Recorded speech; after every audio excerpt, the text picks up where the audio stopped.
And welcome back to Mkaulele TV. I'm Nasha, your host kama kawaida, story time. But before we get into that, today I want to take that opportunity to say thank you so much kwa wale ambao mmekuwa mkitutazama. Ninasema ni asante sana kwa wale ambao mmesubscribe katika channel yetu ya Mkaulele TV Kenya. Asanteni pia sana. Ninashukuru. Mkaulele has been a success because you're part of it. Kwa wale ambao bado sijui tunangoja nini, but tafadhali ikiwa you've not subscribed to this channel, kindly go and subscribe, and do not forget to hit the notification bell so that you can be alerted each time I do an upload. Otherwise, karibuni sana, and let's take this journey together.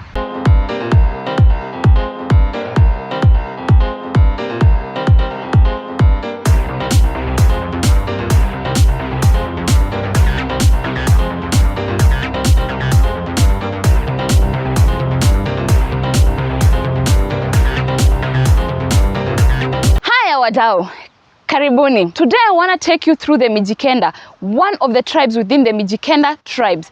Kama ujuavyo, hao ni watu ambao wameishi Mombasani, Malindi, Mariakani and Kaloleni. Medicanda inamaanisha 9 towns. These 9 tribes of the Medicanda include the Giriama, the Digo, the Duruma, the Rabai, the Kauma, the Kambe, the Choni, Jibane and the Ribe.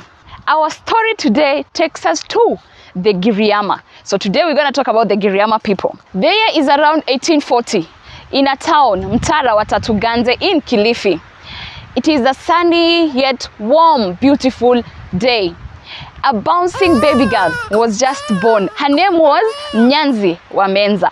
Nyanzi wa Menza was the brother to Nzai, Hare, Kithi, Mwarandu and one sister. Well, it was a beautiful day, and as usual, a call for celebration within that particular Kaya area. Nyanzi just grew to be a beautiful, loving, hardworking, beautiful girl. Aliishi kwa kusaidia wazazi wake. Alikuwa mtoto mzuri, hakuwa mtoto mtukutu, hakuwa mtundu. Alikuwa amependwa sana na jamii yake, na alikuwa anapenda sana kukua katika kila mkutano, kukua katika kila kazi ili aweze kusaidia jamii yake.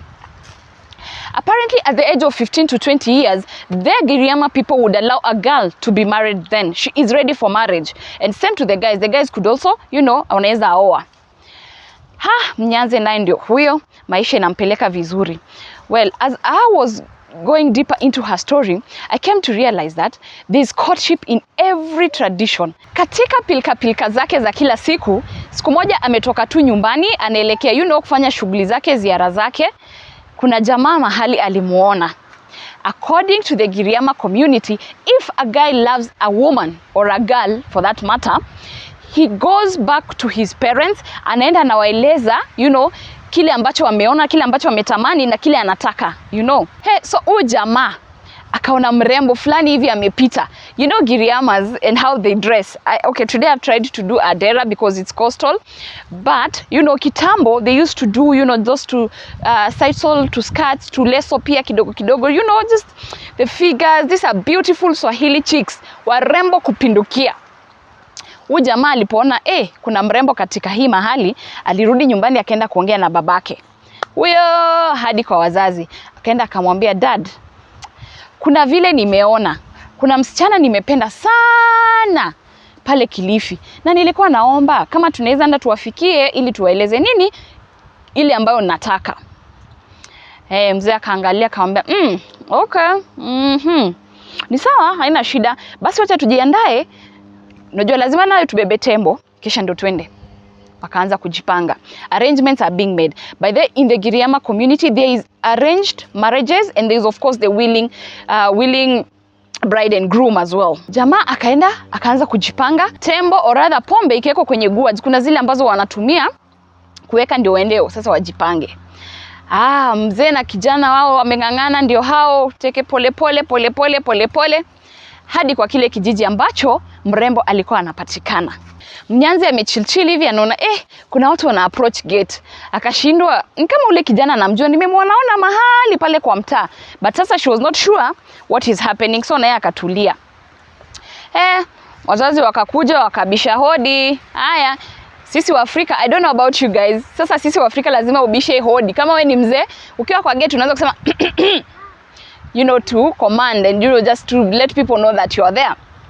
So I can imagine the dad was like yuangoja. Ama Waswahili watumii mswaki sijui. Anyways, wakakaribishwa vizuri, wakapikiwa, wakatayarishiwa. Katika every African community there is welcoming guests, especially until you know what it is they want. Lazima wakaribishe na chai, chakula, depending na ile time ambayo wamekuja. Akamkaribisha, kaketi, wakaongea kujuana tu za nyumbani. Halafu sasa kikao kikaanza. Kijana sasa akasema akakumbusha babake, sasa si useme kenye kimetuleta. Jamaa akasema babake mnyazi, habari. Haya, sasa mimi hapa nimekuja manake kijana wangu ameona kidosho mahali na ametamani sana kuoa kwenu. Sijui kama mtaturuhusu ama kutaenda vipi. Well, the conversation went well. According to the Giriama community, the lady didn't have a right to come and say yes or no. No, if the parents agree, that's that. You're just told. So she was called. Akaulizwa, nasikia kwamba huyu kijana yu kutamani wewe. Waona vipi? She didn't have, you know, like, okay, she's 20 years, it's exciting, you know, to get a person that will just marry you and, you know, kidosho amesha balehe, yani she just looks good. So she was like, sawa baba, vile utakavyoamua wewe. Baba naye akaamua basi. Haya. So, usisahau walikuja na ile pombe. Wakakuja, wakawapea. Tembo ikafunguliwa, kwa sababu sasa mnyazi na dieka wamekubaliana nini? Wataoana. To seal that agreement, one of the gourds was opened. Wakaanza kuteremsha nini? Tembo. Pombe is taken like it is a sign of, you know, a covenant. They've agreed. This will not change. It is done. It is done. Apparently, according to the Giriama community, the tembos zinafaa kuletwa mara 28 once the agreement is done. So zitakuwa zinatoka tu kwa kijana, zinaletwa 28 times. Well, arrangements zikaanza. Waswahili ni nani? Watu wa pilao, nyama, biryani. Celebrations were already on plan. Wakaanza kutayarisha vile kutaenda. According to this particular storyteller that I was listening this story from, aliniambia, according to the Giriama community, there is a bead that a woman is given. It has 8 strands. Only a married woman is given by the husband's family. So she was gifted. D-Day was here. Harusi tunayo. The wedding was colorful. It was a beautiful event. By the way, just to take you slightly a step back, wakati wa ndoa, kabla ya harusi yenyewe, jamaa anafaa kuleta nini? Ndume. They're supposed to give out a bull ndio naye apewe msichana. And so it was done. It was a colorful celebration, and Mnyanzi and Dieka became husband and wife. A few months later, they were blessed with a bouncing baby boy. His name was Mekatilili. And that is how Mnyazi wa Menza changed her name to Mekatilili wa Menza. Kumaanisha nini? Mamake Mekatilili. Yes. So, our story today takes us through the story of how Mekatilili wa Menza fought colonization at the Mombasa region. Within the days as they continued, kulikuwa tayari kumeanza fununu kuhusu zile stories zenye Mepoho. For those that have not watched Mepoho story, kindly do watch so that you can connect that particular story to this one. Well, according to Mepoho, there were some coming white people looking weird with sisal hair, short, that will come to take over things forcefully. She narrated this story, and by the time she was narrating this story, Mekatilili was already there. So Mekatilili already had the idea. When they started seeing things are changing pole, they had an idea that, hey, hapa tulikuwa warned that these people will come and take our land. They will take our kids. They will take everything from us. One day, wakitulia tu kijijini hivi, one of the brothers by the name Kitui was kidnapped by the whites. Hey, hapo sasa ndio walichokoza nyuki. Mekatilili kusikia brother yake hayuko is when she decided, hapana, I remember we were warned, so this is them, but they have tried with the wrong one. They have tried with me, I'm coming for you. So akajipanga, it's not gonna work. So she started planning her rebellious, people, a group of rebellious people, a group of people who can fight the whites, a group of people that will come and stand in the forefront without being scared. Kukuja na kuwapasha, bila kuogopa, bila kujali. Kazi ni hakuna kujali. Well, akaanza kujipanga na akapata followers and people started listening to her. Remember while you were watching the Mepoho story, she died just immediately after she told, she foresaw that, colonization thing and how her people will come and die. She died. So Mekatilili here then took over. When she decided, hapana, they cannot take my brother, I have to fight, I have to, lazima nikomboe ndugu zangu, lazima nikomboe watu wangu, lazima tuwapiganie.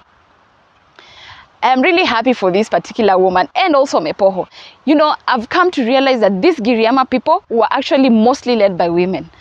What an interesting story. Anyways, akajipanga na watu wake na wakajiami. Ni time, brother yake amechukuliwa, hapana, lazima apiganie.